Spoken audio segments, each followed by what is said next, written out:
What up, all you Necromunda fans? Today I am going to be making another vehicle for the Ash Wastes for my Chaos Helot Cult. So my Chaos Helot Cult are also mutants.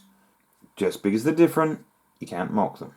So these guys are obviously the good guys in Necromunda, being Chaos Helot Cults that are mutants. So, don't pick on them, they're just different. Just because they've got extra arms or webbed, winged things out the back and eye stalks, alright? Okay, they're the good guys, alright? You're being bullies, alright? So I am going to make a Star Wars themed speeder bike. So where do I start? Start with a Drakari Reaver chassis. So Eldar jet bike chassis would do as well. So some kind of speeder bike looking thing. And I'm going to put rods on there and some plates on there and a little gun underneath there and a rider, I was going to say pilot, rider on the back. Just make it more Necromunda-y and less sleek Eldar-esque. So where do I begin? A rider. Good place as any, right?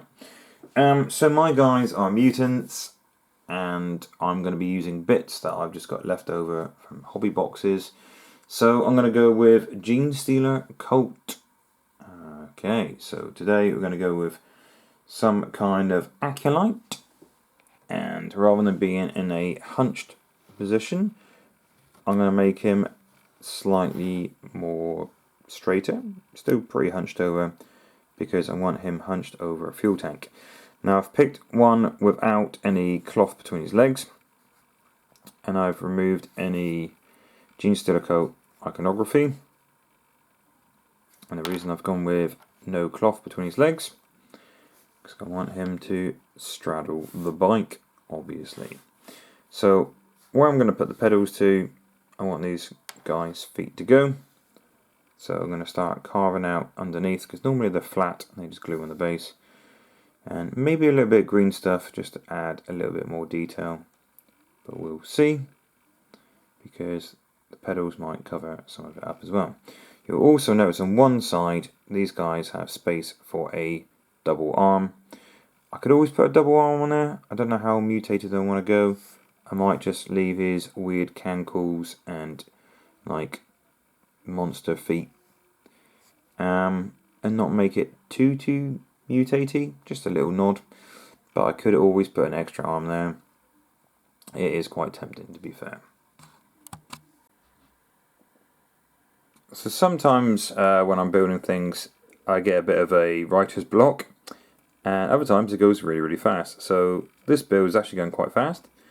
So I've stuck the rider on the back, and these arms here are from a Imperial Guard Sentinel operator from way back in the 90s probably. But of course you could use any other arms that control levers, things like that would work fine. Anything that operates maybe a gun on a turret or a hatch, especially with Genestealer Cult, because obviously it's a Genestealer model, it would fit quite well. There is a bit of a pattern there. I don't know if the camera can pick up on that.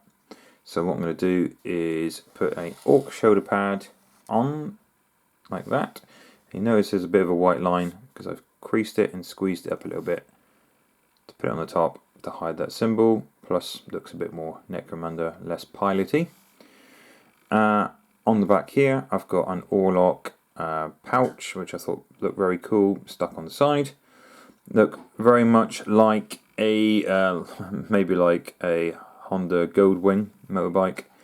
And the recess in the back, I'm not going to stick a fuel can or anything in there because I think it would possibly look a bit too busy. And I do like the handles on the back, almost like someone could sit in the back there holding onto the handles. And because it's Genestealer, you've got two arms on one side, one arm on the other side. So I did put a mutated arm that I've cut off of one of the cultists. Jesus, I forgot what they're called now. Possessed cultist model. I cut the arm off. One of my guys, I think I gave him a shotgun. So I kept the arm because you never chuck anything away. So I've got a bit of a weird mutated arm sticking out the side. I could have used any spare arms I've got. So a nice muscle bound arm here from an old school Warhammer Fantasy Marauder, big pick or something like that. Or maybe even a chain axe would look pretty cool, very, very menacing. Or even a good old fashioned Orlok arm with a knife. But since he's got mutated feet, and at the moment that's the only true mutation you can see, I thought I'd stick an extra arm on. That is mutated. I suppose an extra arm does look mutated, so I didn't have to put an actual mutated extra arm on. Could just put a regular extra arm on. Because 3 arms on a person apparently is not the norm. So yeah, coming along quite fast. Next major question for me is, pan back a little bit. Doesn't work unless you make the noise. Is this. So I've started doing the basic shape of the sand for the base. I will actually, if I enough, stick some sand over the top of it. But I wanted to make it look a bit more June-y. Classic clear peg goes on like that, nice and secure, going nowhere. Or put this bit on the terrain and glue it to that. Looks cool, but how secure is that going to be? I am going to snap that off at some stage, it will happen. But does look a damn sight cooler than just a clear rod. Thoughts, guys? Clear rod, bit of metal. So I'm probably going to think about that for the next 12 hours, because it's me. And then make a decision, probably change your mind, change it back again, and then carry on with the rest of the model. So I've put some brass rods drilled into the front, and I couldn't find anything Games Workshop wise that I could bolt on that would look like the blades of the speeder bike. So I'll just use 2 bits of plastic card. So on the pictures I found of speeder bikes, there's got like a weird hooky bit and then like a bladey bit underneath. So I've just done that, made it pretty basic, and I've put a gun underneath. Now I know the gun kind of comes out there, but I thought it looked a bit weird in this one.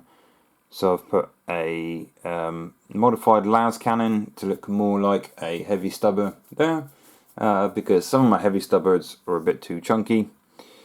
And I did, in the end, decide to use pegs for this guy to stand on at the bottom here. And those were from LAAT, Star Wars Legion model, but handles or paper clips or something would suffice. I just thought it looked kind of cool. And I've stuck the old Sentinel head on there as well, because I thought it'd match the Sentinel arms. So Imperial Guard Sentinel. And I'm still not 100% sure about whether to leave this guy on the clear rod. The metal frame would look wicked at a bit of an angle, but it would look like he's just crashed into it. Smash his legs up. And also, there's only one point of contact there, so it would be rather flimsy. I mean, it's not massively heavy, but you can imagine over a period of time that would probably break. So what I'm probably going to do is drill a hole and just stick it on the base, so he's actually on the base with no pressure on the top, just for a little bit of rubble. Now I've got him flying straight, but you could drill the hole underneath at a bit of an angle, so he is kind of banking, which look pretty nice.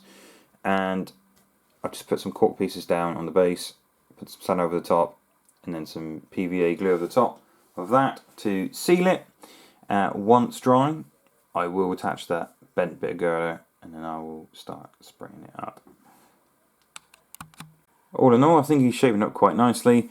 Like I said previously, I could have put a pistol or a close combat weapon there as well, But I just wanted to make him look more like a mutant, not just having 3 arms, obviously. Want a slightly weird arm with a elongated finger.